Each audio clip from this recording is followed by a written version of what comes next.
नमस्कार सभी मित्रों को। आप सभी का स्वागत है मेरे YouTube channel medical talk with doctor Shashi. हर बार की तरह इस बार भी एक नया मुद्दा लेकर के स्ट्राइक स्ट्राइक स्ट्राइक। बिहार में जिधर भी आप देखिए स्ट्राइक ही चल रहा है।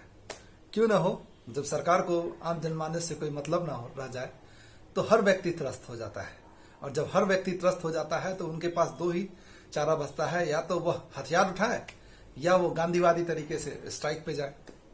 तो हमारे बच्चे थोड़े समझदार हैं, इसलिए वह बंदूक और गोली की जगह पे स्ट्राइक करने के रास्ते को ज्यादा प्रेफर करते हैं। इसलिए अभी आप जिधर भी देखिएगा बिहार में उधर स्ट्राइक स्ट्राइक स्ट्राइक चल रहा है। पहले नेता लोग स्ट्राइक करते थे, अब आम जनमानस लोग स्ट्राइक करते हैं। इतना डेवलपमेंट हुआ हमारे बिहार में। सोचिए कितना हमारा बिहार डेवलप हुआ है। पहले आम जो नेता थे वह लाठियां खाते थे, अब जो स्टूडेंट्स हैं, जो आम पब्लिक है, वह स्ट्राइक करने की वजह से लाठियां खाती हैं। कितना डेवलपमेंट हुआ हमारे बिहार में। तो ज्यादा देर नहीं करते हुए सीधे मुद्दे की बात करते हैं। तो एक बार सभी मित्रों को फिर से मैं स्वागत करता हूं अपनी YouTube channel medical talk with doctor Shashi Kumar, जहां हम बात करते हैं अलग अलग मुद्दों पे, अलग अलग सामाजिक मुद्दों पे और अलग अलग हेल्थ केयर के मुद्दों पे।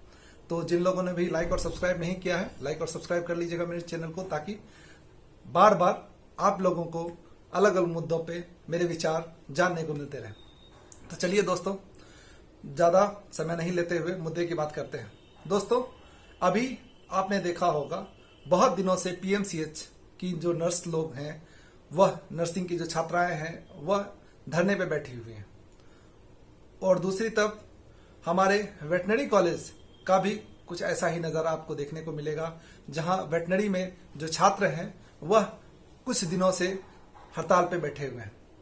आम जनमानस के मन में जब भी ये बातें जाती होगी तो वह यह सोचते होंगे, क्या इन छात्रों को पढ़ाई लिखाई से कोई मतलब नहीं है क्या, जो यह लोग कहीं ना कहीं हर बार स्ट्राइक पे चले जाते हैं, हर बार जो है ना ये धरने पे बैठ जाते हैं।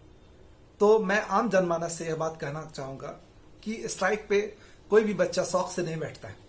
स्ट्राइक पे बैठने से पहले वह हर तरह के ऑप्शंस को तलाशता है, हर तरह के ऑप्शंस को वह देखता है कि उसे स्ट्राइक पे नहीं बैठना पड़े। लेकिन हमारी जो सरकार है, वह सरकार इतनी बहरी हो चुकी है कि उसे आम जनमानस के मुद्दों से कोई मतलब नहीं है। उसे सिर्फ और सिर्फ कॉर्पोरेट सेक्टर से मतलब है, जहां से उन्हें पैसे आए, जहां से उन्हें 2 नंबर का कमीशन आए, उन्हीं मुद्दों से उन्हें मतलब है। जो आम जनमानस का मुद्दा है उससे हमारी सरकार को कोई मतलब नहीं रह गया। और सबसे बड़ी बात है, हमारी सरकार इतनी ज्यादा बहरी हो चुकी है कि वह आम जनमानस के किसी भी बातों को अपनी जिद के आगे तवज्जो नहीं देती है। और शायद इसी वजह से हमारे जो छात्र हैं और हमारे जो युवा हैं वह स्ट्राइक पर बैठने के लिए मजबूर हैं। तो चलिए ज्यादा देर नहीं करते हुए बिहार के वेटनरी कॉलेज के स्ट्राइक की बात करते हैं। दोस्तों, बिहार में जो स्ट्राइक चल रहा है, बिहार के वेटनरी कॉलेज में जो स्ट्राइक चल रहा है, वह स्ट्राइक इसलिए चल रहा है ताकि जो वो वेटनरी डॉक्टरी की जो पढ़ाई कर रहे हैं बच्चे, उनका जो इंटर्नशिप का जो अलायंस है और जो पोस्ट ग्रेजुएशन कर रहे हैं वेटनरी में, उनका अलायंस जो है वो दोनों इंक्रीज हो सके। इन दोनों को इंक्रीज करने की क्यों जरूरत है, पहले आप समझिए। स्ट्राइक इस मुद्दे पे पहले भी हो चुका है। बहुत बार मंत्री लोग आए, उन्होंने इन्हें संतावना दिया कि नहीं जो है ना, आपकी मांगे जायज हैं और इस बात को इंक्रीज किया जाएगा, इस मुद्दे को आपके रखा जाएगा मुख्यमंत्री के सामने और आपकी स्टाइपेंड को इंक्रीज किया जाएगा। मैं इन लोगों का समर्थन क्यों करता हूं?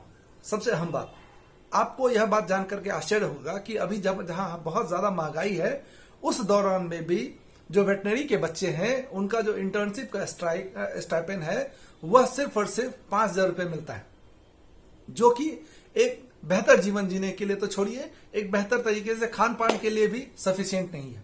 और सबसे आश्चर्य की बात मैं आपको बताता हूं, वेटनरी में जो पोस्ट ग्रेजुएशन कर रहे हैं, पीजी कर रहे हैं, उनका जो मानदेय है, मंथली जो उनका पेमेंट मिलता है, वो मात्र 1,800 रुपए मिलता है।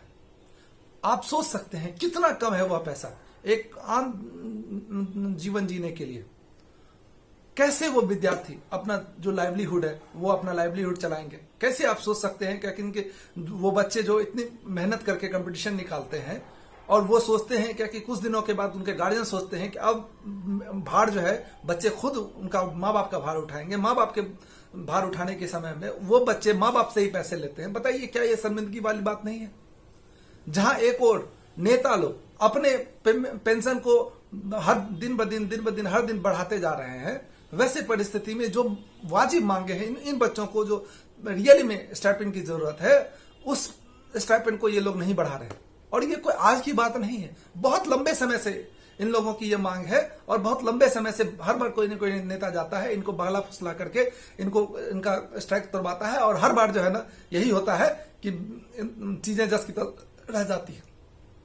लेकिन कोई ना इनकी सुनने वाला है ना कोई बोलने वाला है इनके लिए। क्यों?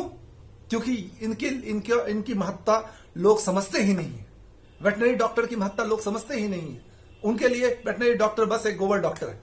लेकिन आपको यह जान करके आश्चर्य होगा कि एक एमबीबीएस डॉक्टर तो बोलने वाले प्राणी का इलाज करता है, बल्कि नहीं तो वहीं वेटनरी डॉक्टर उस चीज का इलाज करता है जहां की पशु बोल नहीं सकते। सोचिए कि उनका इलाज करना कितना कठिन होगा। उन डॉक्टरों को एक प्रॉपर मानदेय तक नहीं मिल पाता है।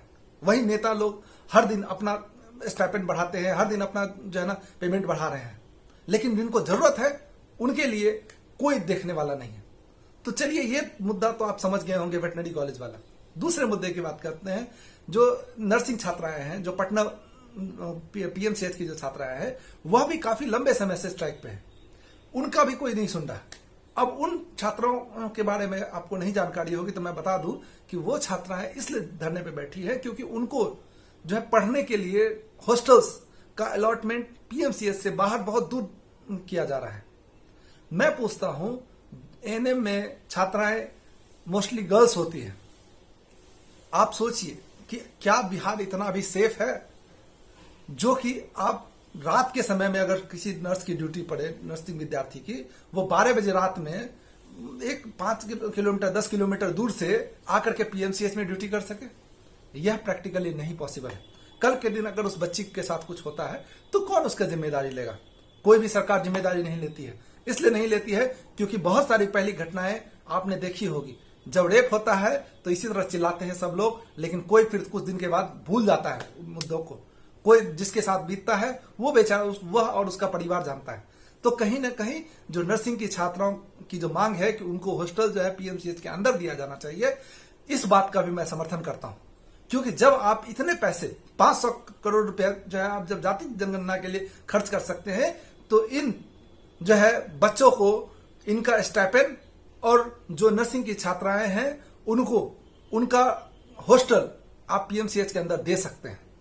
क्योंकि आप बहुत सारे पैसे को ऐसे फालतू योजनाओं में आप वेस्ट करते हैं, जिन योजनाओं को आप जब धरातल पर जाकर के देखिएगा तो आपको यही एहसास होगा कि वो योजनाएं मतलब सिर्फ और सिर्फ लूट का अड्डा बन करके रह गई। छोटा सा एग्जांपल देता हूं जल नल योजना की। आप जाकर के देखिए धरातल पर क्या हालत है जल नल योजना की। एक वार्ड में 38 लाख रुपया 60 लाख रुपया दिया गया एक वार्ड के जल नल योजना के लिए, लेकिन जब आप जाकर के देखिएगा ग्राउंड पे तो आपको एक घर को उस जल नल योजना से फायदा नहीं हुआ। जब आप उन चीजों के लिए आपके पास पैसा है तो इन बच्चों के लिए भी आपके पास पैसा होना चाहिए, और नहीं है तो आप अपना जो नेता लोग हैं वह अपना पेंशन बंद कीजिए और इन बच्चों को इनका अधिकार दीजिए, क्योंकि यह उनका हक है। यह कोई भीख आपसे नहीं मांग रहे हैं, ये बच्चे बिहार का भविष्य हैं और इनको इनका हक मिलना चाहिए। मैं इन्हीं बातों के साथ अब अपनी बातों को विराम दूंगा। जय हिंद, जय भारत, जय बिहार।